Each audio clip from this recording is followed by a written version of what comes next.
Assalamualaikum warahmatullahi wabarakatuh. Kita bertemu lagi dalam mata kuliah metodologi penelitian. Saat ini kita akan masuk ke bagian ketujuh, yaitu pembahasan mengenai penelitian sebelumnya atau disebut dengan previous research. Ya. Bersama saya, Profesor Andi Adriansyah. Eh, Penelitian sebelumnya atau disebut dengan previous work atau previous research ya, yaitu bagaimana upaya kita untuk pertama menginventarisir atau mengumpulkan penelitian-penelitian terdahulu, jelas ya, dalam bentuk paper ya. Penelitian-penelitian terdahulu yang memiliki kesamaan topik atau kesamaan tema.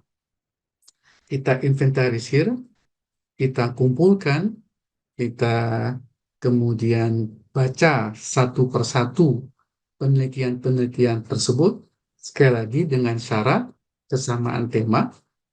Kemudian kita coba analisa lebih mendalam masing-masing karakter, kemudian keunikan, sampai kepada nanti finding atau temuan dari masing-masing penelitian atau paper yang ada tersebut. Kemudian setelah kita analisa, kita coba perdalam masing-masing paper dari penelitian-penelitian sebelumnya yang sejenis, kemudian kita coba rangkum, kita coba analisa, kita coba buat komparasi. Sehingga kemudian kita bisa ambil makna-makna tertentu dari masing-masing penelitian sebelumnya tersebut. Eh, Apa kegunaan kita mengerjakan atau melalui proses tahapan mencoba untuk memahami previous work atau previous research ini? Paling tidak ada 4 tujuan. Pertama, dengan demikian kita mengetahui penelitian-penelitian apa saja yang temanya sejenis, yang kita memiliki interest terhadap tema atau topik tersebut yang pernah ada sebelum ini. Sehingga kita bisa mengetahui, sebagaimana gambar di sebelahnya, masing-masing ciri khas, masing-masing perkembangan, masing-masing tahapan dari penelitian-penelitian yang pernah ada sebelumnya yang memiliki tema dan topik yang sama. Kemudian dari situ kita bisa mengetahui tujuan berikutnya adalah berarti kita bisa melihat sebuah benang merah, sebuah pola atau pattern dari penelitian-penelitian tersebut, kira-kira kemana arah penelitian pada tema dan topik yang kita geluti. Dari arah ini, kemudian kita bisa coba bandingkan, kira-kira kita mau pada posisi mana? Kita mau mengambil celah yang mana? Kita mau masuk ke gap yang mana dari rentetan penelitian-penelitian yang pernah ada tersebut. Kemudian kita coba buat komparasi, kita coba buat analisa, sehingga kita mendapatkan benar-benar sebuah karakteristik-karakteristik tertentu dari masing-masing penelitian yang pernah ada. Dan dengan demikian, kita bisa nyatakan, kita buat statement bahwa penelitian kita atau karya kita ini tidak sama dengan penelitian-penelitian sebelumnya. Bahkan kita bisa tunjukkan bahwa penelitian kita adalah penelitian yang original, asli, dan belum pernah dilakukan oleh para peneliti sebelumnya. Kemudian, teman-teman sekalian, dengan demikian kita bisa mengetahui bahwa kita perlu memberikan sebuah penjabaran. Penelitian tersebut kita coba jabarkan, kita coba rinci, sehingga kita bisa mendapatkan gambaran yang global mengenai penelitian-penelitian yang pernah ada pada topik yang kita memiliki interest tersebut. Kita jabarkan dalam bentuk sebuah narasi, bisa beberapa buah paragraf, yang pada setiap penelitian itu, atau memang jika ada satu atau dua yang serupa, kita kumpulkan, kemudian kita sebutkan uniqueness, keunikan, ciri khas dari masing-masing penelitian yang ada pada setiap atau beberapa paper tersebut. Kalau memungkinkan, kita coba analisa apa trade-off, apa shortcoming, apa kekurangan-kekurangan yang ada pada paper-paper yang pernah ada tersebut. Kemudian kita coba rinci, kita coba buat sebuah komparasi dan perbandingan kekurangan-kekurangan tersebut untuk, sebagaimana tadi saya sampaikan, membuat sebuah rencana, membuat sebuah arah dari pekerjaan penelitian kita. eh, Jabaran atau bentuk penggambaran dari penelitian-penelitian yang pernah ada itu bisa kita tampilkan dalam beberapa bentuk. Bentuk yang mungkin sering atau mudah kita buat adalah bentuk tabel. Ya. Kita buat sebuah tabel dengan beberapa buah line atau baris tergantung dengan jumlah paper yang ada. Kemudian kita buat kolom-kolom. Ya. Kita buat kolom-kolomnya. Misalnya kolom pertama adalah papernya. Siapa autornya dan tahun berapa paper tersebut dipublikasikan. Sehingga kita bisa melihat sebuah perkembangan, sebuah steps yang ada pada penelitian yang temanya sedang kita gali tersebut. Kemudian kolom-kolom berikutnya adalah uniqueness, keistimewaan atau karakteristik-karakteristik yang ada yang ingin kita jadikan komparasi atau perbandingan dari masing-masing paper. Misalnya pada tabel yang ada di slide ini, mencoba mengambil dua sisi. Mana paper atau penelitian yang fokus kepada visualisasi, visualization pada tema ini misalnya, dan mana paper-paper yang fokus kepada masalah navigation. Kemudian pada masing-masing kolom sesuai dengan karakteristiknya, misalnya untuk visualisasi kita jelaskan apakah dia menggunakan visualisasi atau tidak. Kalau ia menggunakan visualisasi, kita bisa jelaskan spesifik visualisasi, metode visualisasi yang digunakan pada paper tersebut. Kita bisa sebutkan jika ada satu, dua, atau lebih ke ciri khas dari masing-masing metode pada setiap karakteristiknya. Untuk visualisasi misalnya di kolom pertama atau kolom kedua, dan navigation pada kolom-kolom berikutnya, dan seterusnya. Misalnya alat yang digunakan, parameter yang dia ukur, atau misalnya metode simulasi yang dia lakukan, dan seterusnya. Ini bentuknya bentuk tabel. Ada bentuk lain, misalnya bentuk matriks. Ini tampaknya sudah cukup mendalam analisanya. Di mana si penulis misalnya mencoba untuk membuat sebuah matriks yang terdiri dari beberapa kolom dan dua baris misalnya.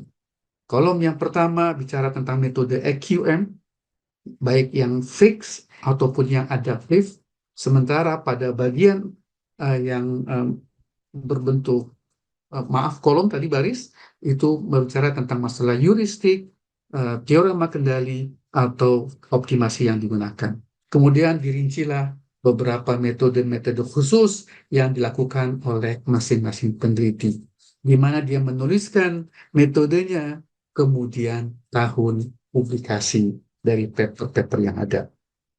Pada bagian akhir kita bisa lihat si penulis membuat sebuah pengkotakan khusus di mana ini adalah rencana usulan paper atau penelitian yang akan dilakukan oleh si penulis. Misalnya di sini adalah Fajri, penulisnya, lalu dia mencoba mengambil satu tema PTAEE tahun 2019 dia akan publikasikan, atau ARPI tahun 2020. Teman-teman sekalian, juga kita bisa membuat penjabaran reviews work dalam bentuk grafik. Misalnya saya gambarkan di sini, grafiknya berbentuk grafik yang bertingkat, menggambarkan sebuah steps, sebuah tahapan dari satu tema, dari satu ciri khas ke ciri khas tertentu pada masing-masing tema, pada masing-masing paper yang ada. Pada step pertama misalnya 9 dan 12 ini adalah urutan papernya menggunakan pengendalian kecepatan motor konstan tanpa GUI misalnya. Sementara pada tahap berikutnya, berarti tahun-tahun berikutnya, dia menggunakan pengendalian kecepatan motor konstan dengan GUI dan relay. Dan seterusnya, sampai pada ujung akhir step tersebut, dia menyebutkan usulan, propose, metode yang akan digunakan pada penelitian yang akan dia laksanakan. Teman-teman sekalian juga selain bentuk tabel, bentuk matriks, bentuk grafik, juga bisa kita tampilkan dalam bentuk diagram Venn yang masing-masing satu himpunan, misalnya Sprint Class Days, ini menggambarkan beberapa tema yang bisa dibangun dari penelitian tersebut. Kemudian setiap himpunan Sprint Class Days, misalnya, dia mempunyai irisan dengan himpunan yang lain outside of class, misalnya pada masalah self-directing learning dan experiential based learning. Di sisi yang lain juga terjadi irisan dengan menggunakan metode lain pada himpunan yang lain, lecture days, yaitu course correction dan experiential based learning. Dan terdapat 3 irisan, ya, irisan dari 3 himpunan ini, yaitu experiential based learning, untuk menunjukkan bahwa metode yang akan digunakan pada penelitian ini adalah bagian irisan dari ketiga himpunan tersebut. Bentuk diagram Venn ini cukup menarik karena dia bisa menggambarkan masing-masing penelitian yang pernah ada, tapi juga dia dengan sangat mudah menampilkan usulan dari penelitian yang akan dilakukan. Nah, teman-teman sekalian, selain 3 bentuk itu, tetap pastinya kita harus menampilkan dalam bentuk narasi dalam beberapa buah paragraf. Saya contohkan, ini adalah dari sebuah paper, Experimental Based Blood Glucose Monitoring with a Non-Invasive Cylindrical Biosensor. Kita bisa lihat pada paragraf ini, biasanya kalau di sebuah paper, pada paragraf ketiga atau keempat. Kita bisa lihat dalam satu paragraf ini, si penulis menampilkan hampir mendekati lebih dari 10 paper. Dari mulai paper nomor 4, paper nomor 10, sampai paper nomor 20. Yang masing-masing papernya, masing-masing penelitiannya, dia jabarkan bukan ringkas saja. Tapi dia sebutkan misalnya, ya, the feasibility study on monopole antenna for blood glucose monitoring was reported in paper number 4. Tetapi in paper number 10, dia sebutkan 2 mm wave antennas operating at 37 GHz were proposed.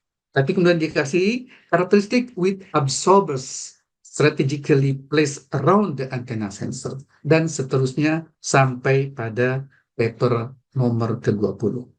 Kita juga bisa lihat ada beberapa paper yang digabung oleh si penulis untuk menunjukkan ada beberapa penelitian yang memiliki kesamaan topik dan metode.